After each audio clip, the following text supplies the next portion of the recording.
I can't believe that kid did. I can't believe that kid did a good job, didn't it? So yeah, he's gonna win it. Yeah, I think he's gonna win it. Yeah. See ya. That would be. The zip code would be 49072. Yeah, Minden. That's an Ottawa. So yeah, he won. Yeah, like so. Yeah. I'm gonna write back alert now. Thanks. Yeah, I'm gonna put the HP over there underneath the 440 out. Or hit the 440 out for tax type. Yeah, so yeah, I'm gonna send him a letter right now. You know what else to do. I know. I'm gonna send that. Yeah, I know. I gotta do that too, but I'm gonna do this first. Then we have time, and then maybe put some gaming later.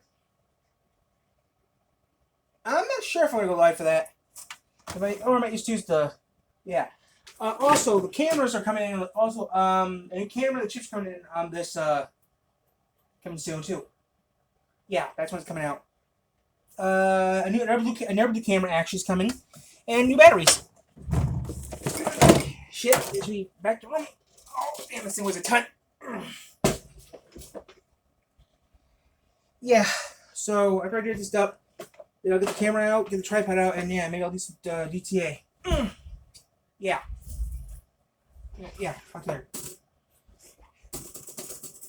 I know I should do something legal, but I'm not going to. So let's get a new piece of paper out. Just type this sucker up and mail it out tomorrow. And it should be out by the 5th. Woohoo! Yeah. So see ya. Yeah, I wish you were real. That'd be awesome if you were real. Problem is, if you were a hologram or real, I'm just wondering how many times a day would you be, yeah, and would you actually try to get a job that doesn't involve you actually doing that?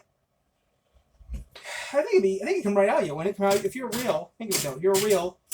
I think you do pretty good. I think you have blue freckles though on your body. You have freckles, and you would have blue hair. You wouldn't have. I think you have blue hair. Actually, yeah. And technically, if you had a job like I did, who knows? Maybe I would live with you. Yeah, if you're making money, doing that, yeah, definitely. Odin would go nuts to find out if you were actually a real person, which I find kind of Odin Wolf. Hey, I found the real life Seesaw, for the real life Alexander. So here we go. So here we go. BOSS. Today's date. Today's the 3rd, right? Yeah. 7, 3.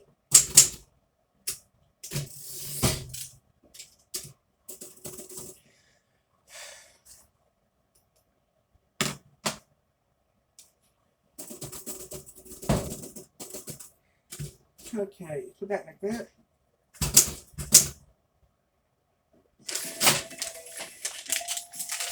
And it's Kate. A real long weekend. Know everybody else now. Michael. A very long. This is guaranteed. In stock. Get it today. Free delivery. Save big on dining sets, sectionals, recliners, and more. All in stock and ready for delivery. Like this charming two-piece railing dining set by Ashley. In stock at only $847. And this Daniela two-piece sectional just $13.99 with 0% interest special financing. Don't miss this sale. Only at ABC Warehouse. The closest thing to wholesale. How many trust estate plans fail their clients? You would hope none. This is just outrageous. It really is. Your estate plan needs to work. Attend a Life Plan workshop now.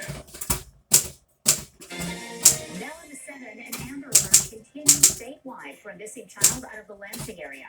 We're hearing from the girl's grandmother about what led up to her disappearance. Also tonight, stalking into homelessness. More about a clothing line in West Michigan that's a foot above the rest. Plus, the dangers of July 4th. A study breaks down the number of injuries often associated with the holiday. And Broadway comes to the city of Holland. More about the talent on hand for an upcoming benefit concert. This is News 8 from Work TV. Good evening, I'm Emily Leonard. First tonight, a Muskegon County teenager is hoping to make a big difference. One pair of socks at a time. News 8's Taylor Morris has the story. While attending the National 4-H Congress Convention in Atlanta, 16-year-old Isle Deal gave a homeless man her leftovers. Little did she know that encounter would turn into something much bigger. She's a good Terry. So she's a good girl. And even though Isolde's trip was over and she was back home in West Michigan, that one encounter is something she couldn't let go. So I came back here and I was like, I want to do something. And she did. When she came back from her trip, you could just tell her heart was changed, that she was so overwhelmed with emotion, like she wanted to just change the world.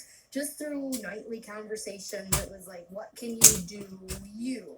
And she came back with the idea, well, Muskegon County. Isolde eventually deciding on having a sock drive, calling it Sock It to Homelessness. And I went on to do a little more research about the homeless population in Muskegon, which is actually almost 3%, which is almost 4,000 people. Socks is the most wanted thing in homeless shelters. The number one most wanted item in homeless shelters. It's really sad, to me devastating that people have to worry about, are my feet gonna be cold? The drive will go from now until the end of July. The teen is collecting new socks for men, women, and children. Isolde's mother says her daughter was discouraged at first about possibly not getting enough socks. But sure enough, once those first pairs were donated, Isolde was elated.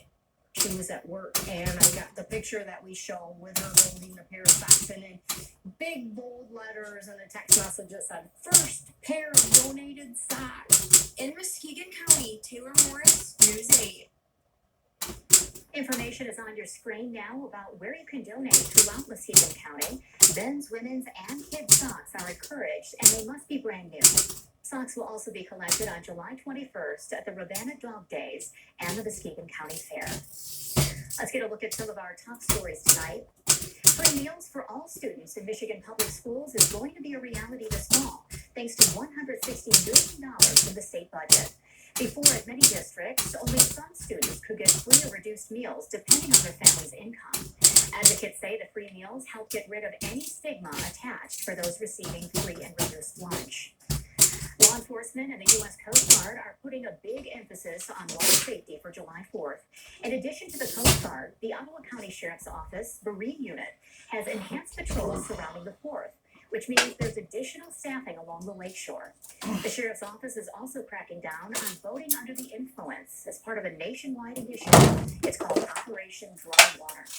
Operation Michigan has Asphalt, that's what I call it. today up until tomorrow night at 8 o'clock. The state predicts an increase in levels of ozone. State officials say people with lung disease like asthma, older adults, and people who are active outdoors for more than 6 hours per day should shorten the amount of time they spend outside.